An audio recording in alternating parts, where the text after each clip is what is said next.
오늘은 12월 6일 본문입니다. 아모스 7장 8장 말씀 중에 함께 7장 말씀을 보도록 하겠습니다. 이 시간 함께 읽을 말씀은 7장 1절로 9절입니다. 주 여호와께서 내게 보이신 것이 이러하니라. 왕이 풀을 팬 후 풀이 다시 움돋기 시작할 때 주께서 메뚜기를 지으심에 메뚜기가 땅의 풀을 다 먹은지라. 내가 이르되 주 여호와여 청하건대 사하소서.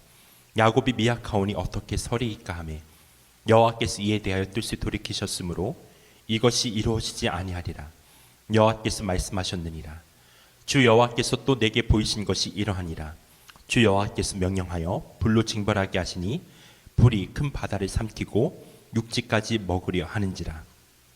이에 내가 이르되 주 여호와여 청하건대 그치소서. 야곱이 미약하오니 어떻게 서리이까 하며 주 여호와께서 이에 대하여 뜻을 돌이켜 주 여호와께서 이르시되 이것도 이루지 아니하리라 하시니라. 또 내게 보이신 것이 이러하니라. 다림줄을 가지고 쌓은 담 곁에 주께서 손에 다림줄을 잡고 서셨더니 여호와께서 내게 이르시되 아모스야 내가 무엇을 보느냐. 내가 대답하되 다림줄이니이다. 주께서 이르시되 내가 다림줄을 내 백성 이스라엘 가운데 두고 다시는 용서하지 아니하리니 이삭의 산당들이 황폐되며 이스라엘의 성소들이 파괴될 것이라. 내가 일어나 칼로 여로보암의 집을 치리라 하시니라.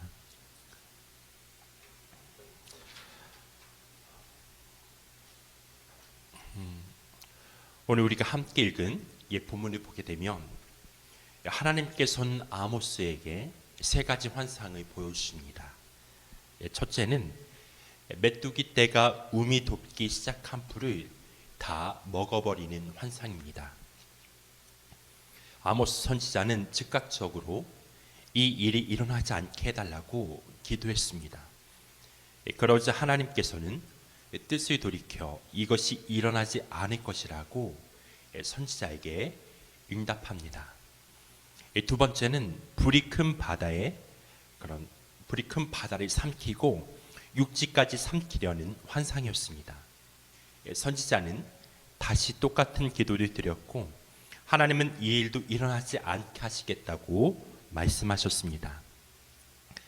메뚜기 떼와 불은 다 하나님의 심판의 도구들입니다. 선지자는 야곱이 미약하오니 어떻게 서리이까라고 기도하고 있습니다. 이 기도는 아모스 선지자가 이스라엘 보는 시각을 잘 보여주고 있습니다. 이스라엘, 즉 야곱은 미약합니다.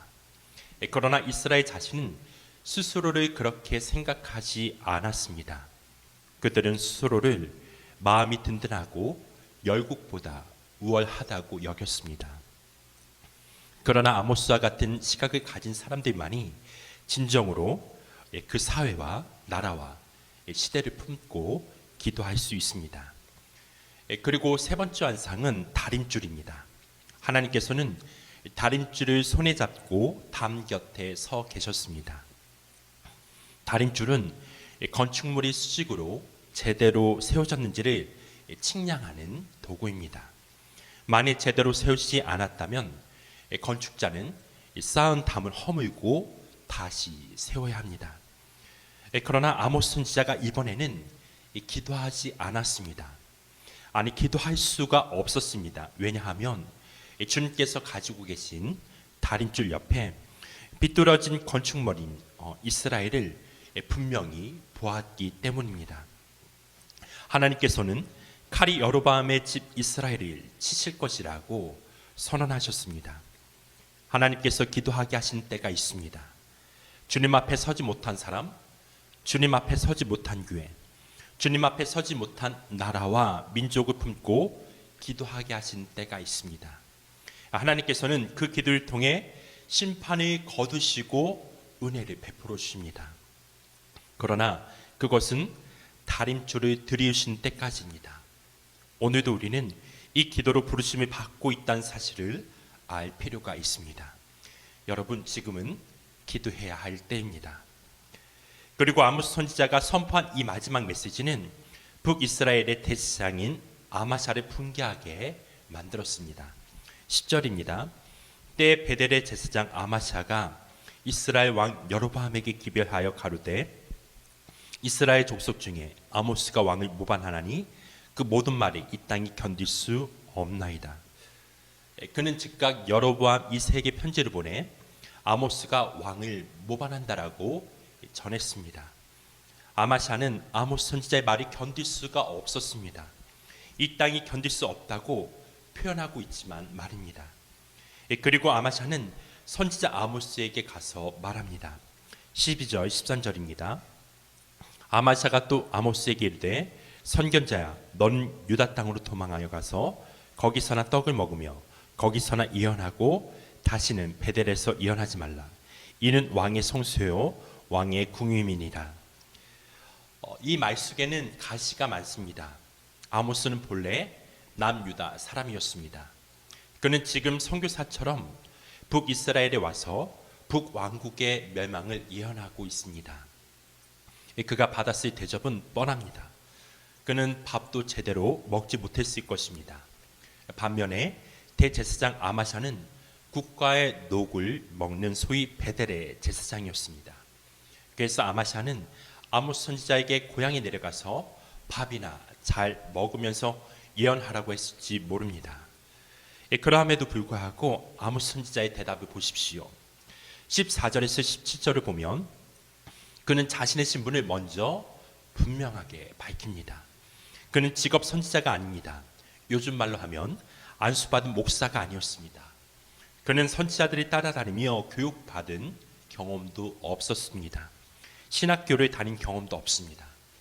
그는 양들을 키우는 목자로 살았었고 또 그것으로 수입이 모자랐기 때문인지 아니면 더 많은 수입을 위해서였는지 뽕나무를 재배하기도 하였습니다. 그렇게 살아가던 그를 부르신 분은 바로 하나님이셨습니다. 그분이 내 백성 이스라엘에게 예언하라고 하셨습니다. 15절입니다. 양떼를 따를 때에 여호와께서 나를 데려다가 내게 이르시기를 가서 내 백성 이스라엘에게 예언하라 하셨나니. 그런데 지금 아마샤는 예언하지 말라고 하고 있습니다. 그래서 아모스는 아마샤야 내가 지금 거스르고 있는 대상은 내가 아니라 하나님이며 아느냐고 확인시키고 있습니다. 아모스 선지자는 아마샤가 이 말과 태도로 인하여 하나님의 저주를 받아 그 아내가 창녀가 되고 자녀들은 칼에 죽을 것이며 이스라엘 백성도 다 포로로 붙잡혀 가게 될 것이라고 무섭고 두려운 말씀을 선언합니다. 여러분, 오늘 본문을 통해서 우리가 볼 수 있는 것은 하나님께서 특별하게 우리를 기도하게 하실 때가 있다라는 것입니다. 마지막 날 그 모든 기도가 필요 없는 순간이 올 때까지 연약한 자들을 위해, 연약한 교회를 위해서 기도해야 할 때입니다. 오늘 우리는 기도의 자리를 지켜야 합니다. 기도의 능력을 조금도 의심하지 말아야 합니다. 기도로 인하여 재앙이 멈춰지고 기도로 인하여 은혜가 다시 시작됩니다. 또한 말씀을 전하지 말라고 반대하는 사람은 언제든지 있을 수가 있습니다. 특히 신실하게 복음이 전해지는 곳에서도 이런 일이 일어날 수가 있습니다. 말씀은 늘 우리의 심령 안에 영적 전쟁을 일으킵니다. 우리의 심령을 찌릅니다. 그 말씀이 너무나 정확하고 확실해서 내 부끄러운 모습을 그대로 드러내서 더 이상 듣고 싶지 않을 때가 있습니다. 그럴 때 아마샤처럼 그 말씀을 거부할 것입니까? 때로는 마음이 괴로운 말씀을 듣고 그 말씀에 엎드려 순종하는 것이 더 큰 은혜일 때가 많습니다. 하나님께서는 오늘날 우리 마음의 패배에 있는 것들이 빛 가운데 드러내셔서 다시 치유하시고 회복시켜 하나님의 그 임재가 가득 차게 그리스도의 몸된 교회를 세워가고 있음을 믿고 우리가 계속해서 주님의 얼굴을 구하며 나가는 모든 성도가 되기를 주님의 이름으로 축원합니다. 또한 그뿐 아니라 하나님의 시각으로 이 시대와 교회를 볼 수 있도록 하나님의 마음으로 이 시대의 교회를 품고 기도할 수 있는 우리 모두가 되기를 다시 한번 주님의 이름으로 축원합니다. 이 시간 제가 기도하고 계속해서 개인 기도한 시간을 갖겠습니다. 하나님, 우리가 계속해서 기도의 자리를 지키며 주님의 얼굴을 구하며 나아가기를 간절히 기도합니다. 하나님, 우리를 변화시키십시오. 빛 대신 우리 하나님께서 이 시간 우리 가운데 임재하실 때, 우리의 모든 어둠이 드러나게 될 때 우리가 그걸 대면하고 겸손히 주님 앞에 올려드리며 우리의 죄에 대해서 회개하고 자복하며 나아갈 수 있도록 은혜를 베풀어 주시고, 우리를 새롭게 하사 하나님의 은혜로 더욱더 충만한 삶을 살아갈 수 있도록 우리 가운데 함께 하시기를 간절히 기도합니다. 그리스도의 몸인 교회가 하나님의 은혜로 세우시기를 기도합니다. 계속해서 하나님 기도한 자를 일으켜 세우시고 이 세대와 나라 민족을 위해서 주님 앞에 주님의 그 마음으로 중보하며 기도하는 하나님의 사람들을 일으켜 주옵소서. 하나님 이 아침에도 주님의 얼굴을 구하며 기도하는 백성들 가운데 응답하시고 오늘 하루의 삶도 주와 함께 동행하며 열매 맺는 삶이 될 수 있도록 주님 축복하여 주옵소서. 이 시간 주님 앞에 의탁하오며 예수님의 이름으로 기도했습니다. 아멘.